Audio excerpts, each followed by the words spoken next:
December is probably a sensible month to visit the Cerne Valley in the heart of the Dorset downland. In the fair weather, this stretch of superb rolling country is very much on the tourist beat, and the villages can be crowded and confined. In the quiet cold of winter, there's time and space to enjoy and appreciate the breathtaking vistas and the old world charm of deepest Dorset.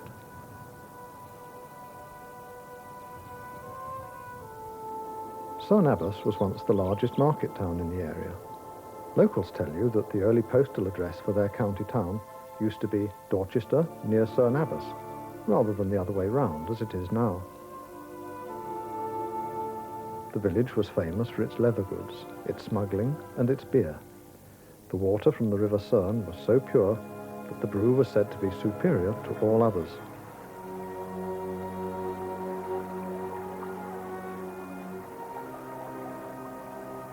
Of course, what draws the crowds to Cerne is not the beer, or even the old abbey ruins, the classic countryside, or the welcoming people and pubs.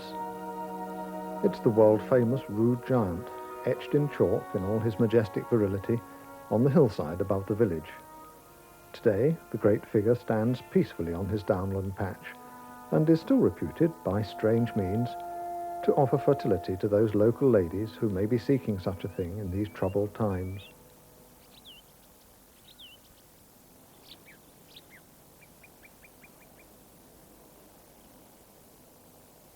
Nick Hill and Pauline Holland live at Minton Magna, where the River Cerne rises and the valley begins.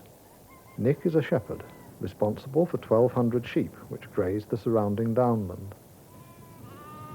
At Christmas time, unseasonal lambs are braving the freezing weather and are giving Nick, Pauline and their dogs enough work to do to keep them all out of most mischief. We've just finished lambing 100 ewes for the first time in November. We've tried as a little experiment to see if it's going to work on this farm. The lambs are pretty tough. They're doing all right. They're growing well. They're tougher than I am anyway.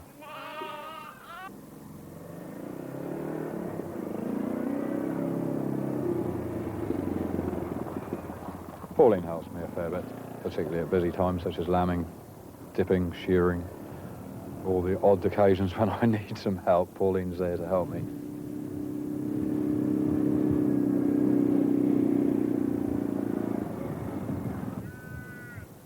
We have 400 more ewes to lamb early in the new year, and then 750 more in March. So I'm mainly busy feeding sheep, chasing around trying to keep warm. There's downs in Hampshire, but they're not really the same as this. Not with the differing valleys that you get in Dorset. I think it's just being out in the open air, being most of the time your own boss, working with dogs, working with sheep. It's always different every day. There's never anything the same. You learn something every day. And I don't like central heating much.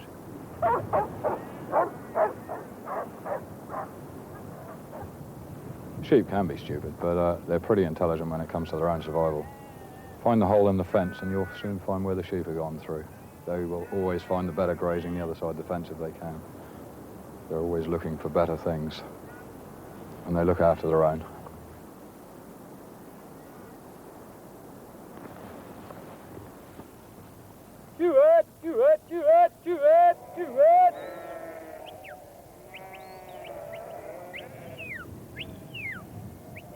Dale, come by.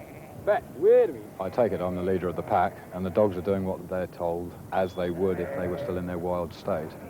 They're highly intelligent dogs, and they soon pick up what's going on and what they have to do.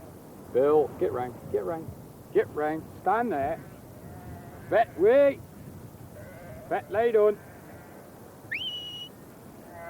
It'd be very difficult for me to manage my work without dogs. It would take me 10 times longer, and I'm sure I'd be very frustrated.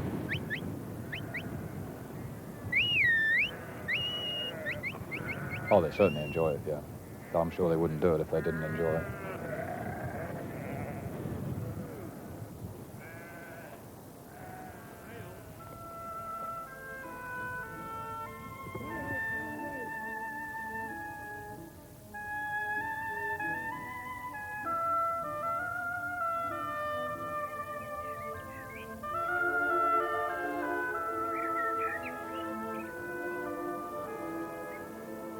Chelminster is at the southern end of the Cerne Valley, close above Dorchester.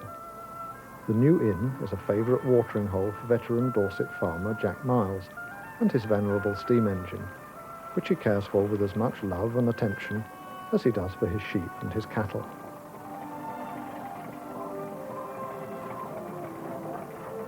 Nice to have a beer, Jim, innit? Not too bad at all. Hey. This is one of the things you do well in this part of the world. Yeah. Well, we're having to have a beer. That's why we come up and have it for.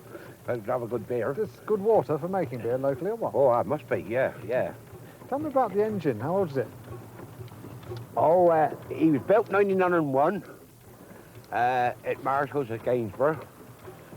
And I bought it off Mr. Harris at Poole. Yeah. What is it about it that attracts you? I mean, is it a toy, or well, did you work with them? Or Father always had steam, look. You know, I was always playing about with toy engines years ago, look. And, of course, then Father bought we used to keep about 25 cart horses down here one time. Of course, then he had to get a bit mobile, look, because his horses was a bit too slow. And he bought the Garrett tractors with the trailers on. And Ned's uncle here drove them for a long time. And we had 2 of the tractors. what did the cart horses make of this, the racket? Well, we done away, when we had the engines, they done away with 3 or 4 cart horses straight away, look. Would you like to go back to these days? No, don't go back that no more, no. No, not when you get up a tractor, touch the button and go on, drive away, eat your cabs and one thing and another. Oh, I thought you'd be all keen on the olden days. No, look, we don't mind playing about with him now, mind, but we don't want to go back to him no more.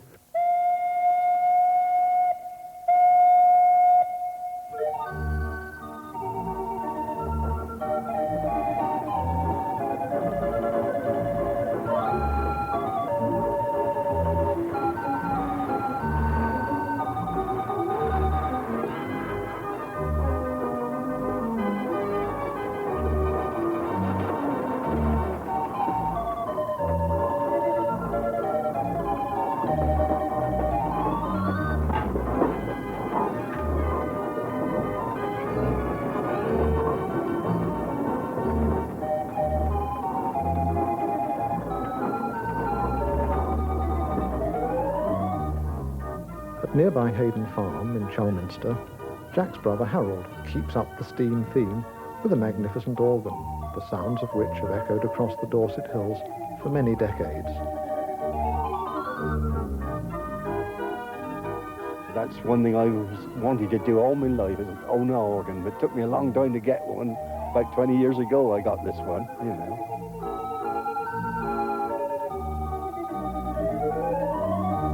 Very temperamental, I'm afraid. Weather-wise, it's, you know, always upsets it.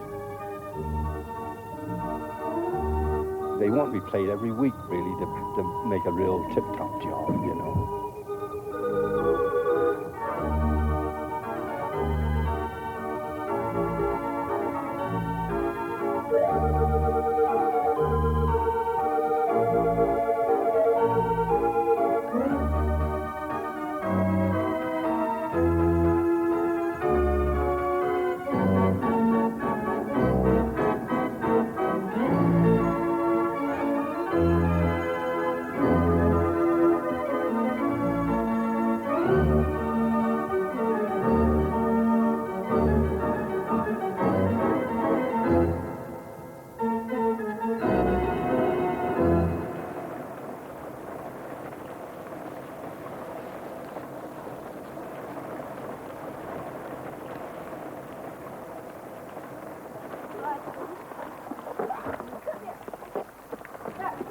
Cerne Abbas First School is everything that such a place should be, even on the wildest December day. Warm classrooms, 35 children up to the age of 9, 2 teachers, and bags of fun and affection. No wonder the bureaucrats long to close down such places.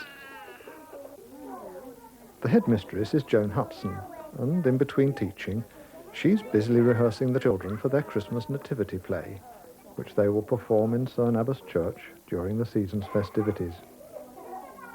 We appreciate the lovely countryside and particularly this village, but I don't know if the children are aware of it. think some of them are very appreciative of the nature side of things, but I think because they live here, they take not very much notice of the giant and things like that.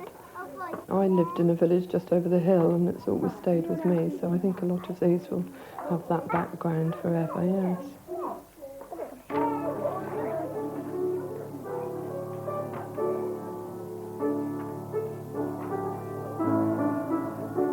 At this time of the year, we do a lot of work on Christmas customs throughout the world, and we always have a carol concert in the church.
Dave Fox's ancestors have lived in these hills for centuries. His skills as a builder, stonemason and flint wall expert can be traced back through generations of Dorset craftsmen. He gathers his flints from an ancient tumble-down barn on the bleak summit of Sidling Hill, close to the west of Cerne Abbas.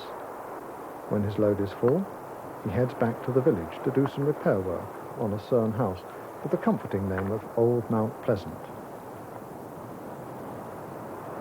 The family's been in the village, I suppose, about, say, near on 400 years.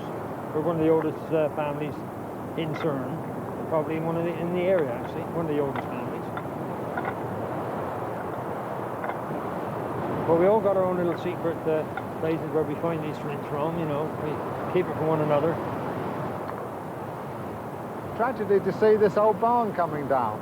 Yeah, it's worth just running the dereliction. They just let it tumble down. It was just one of the old thrashing barns. Used to keep their thrashing tackle and things like that. The old timers used to have like a pair of goggles, leather, with slits in. And so if any flint hit them, it wouldn't damage their eyes, you know, there was no glass to shatter or anything like that. In Cerne, you've got houses from about 1600 was the cob and thatch. And then you went to flint and blockstone, which was about in the 1700s. The house we was working on down in the village now, that's about 1760.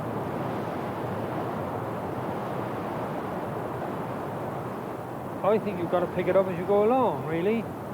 Every different tradesman got different ideas.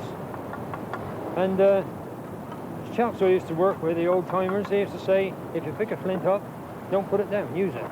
Because when they used to build the garden walls, they used to have like a big heap of flints for about 3 times more than they ever need. And the face flints in front of the wall, the one's not so good in the back of the wall, and all the rubbish went in the middle.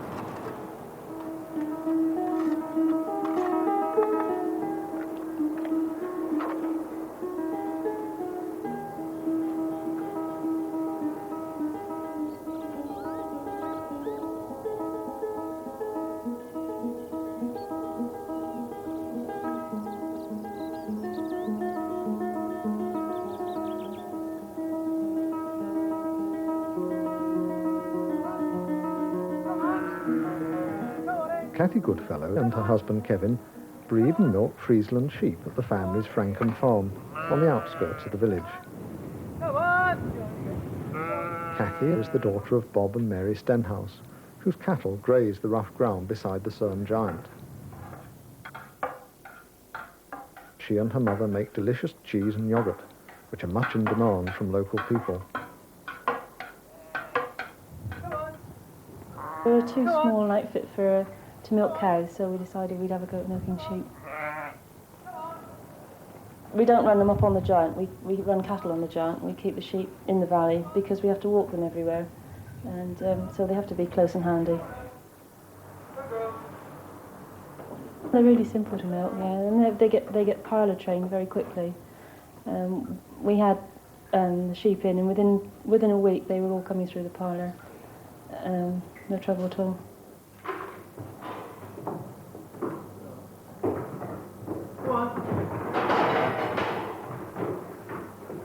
They're very quiet to work with. You get them into a pen and within 5 minutes they're all lied down. They don't worry about it at all. I think we've got them in nice shape today, dear. They must have been quite dry when you took them in. English cheeses used to be made from sheep milk, and then they went on to cow's milk, and now I think perhaps the trend's going back again to sheep. For cheese making it's easier because you get such much higher yield of cheese for the milk. Yeah. The cheese takes 3 days to make, the hard cheese takes 3 days, and it takes 4 weeks to mature. Soft cheese takes also 3 days to make, but after 3 days it's ready to eat. It's fairly rich, not for the person on the diet, but there's nothing added to it, it's pure. We'll have to see what it looks like at the end of the year. We enjoy doing it, but whether it pays is another matter. Well, it won't matter, will it? I'll stitch it on the top, won't it?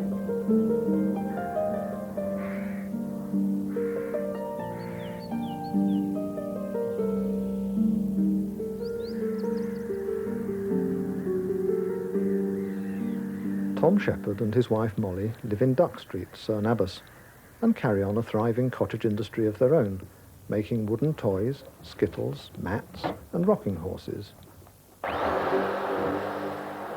He gets his wood from a merchant in the village with the picturesque name of Mr. Trim. It started during the war.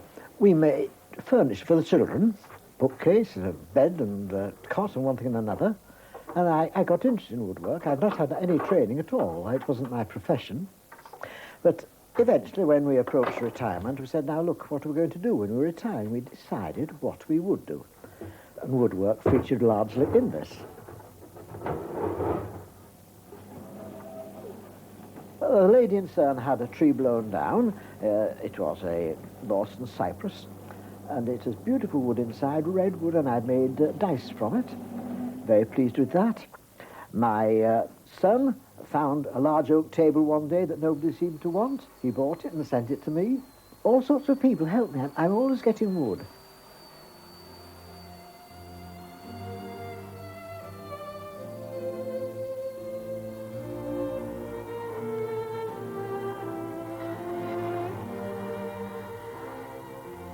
I may be giving the impression I do this all by myself, which is quite wrong. I have great help from Molly, my wife. She makes all the manes and the harnessing of the horses and the tails. I wouldn't have anything like the output I have unless Molly did her great whack.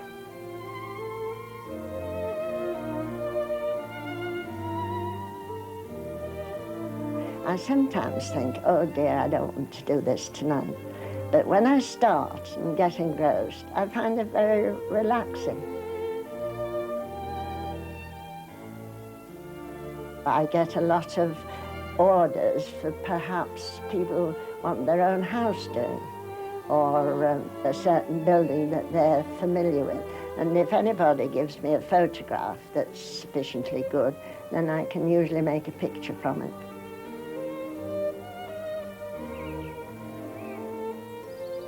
Tom even carpenters' prayer stools and toys for the shop at the nearby Franciscan Friary beside Backham Hill.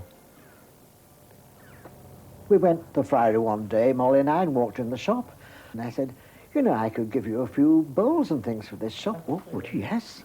And from that, we've never looked back, and they now take anything I make, and it's marvellous what they sell. Now, I've brought the skittles, which you are wanting. They're out of those. We're just turning those just now again.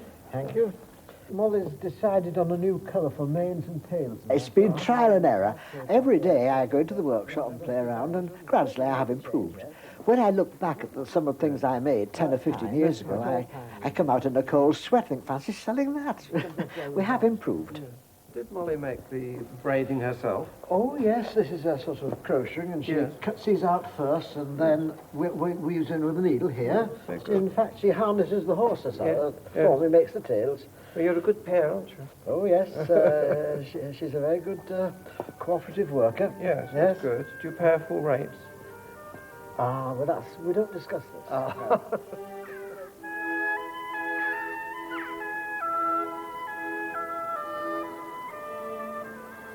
You are never in any doubt about when you're in Dorset. Such is the unique beauty of this special county. H.J. Massingham, that great recorder of the English downland, came to the Cerne Valley before the last World War and wrote, "A kind of spell there is in Dorset. The chalk loses more and more control over the shapes of its hills until once more, at Cerne, its naked serenity is restored."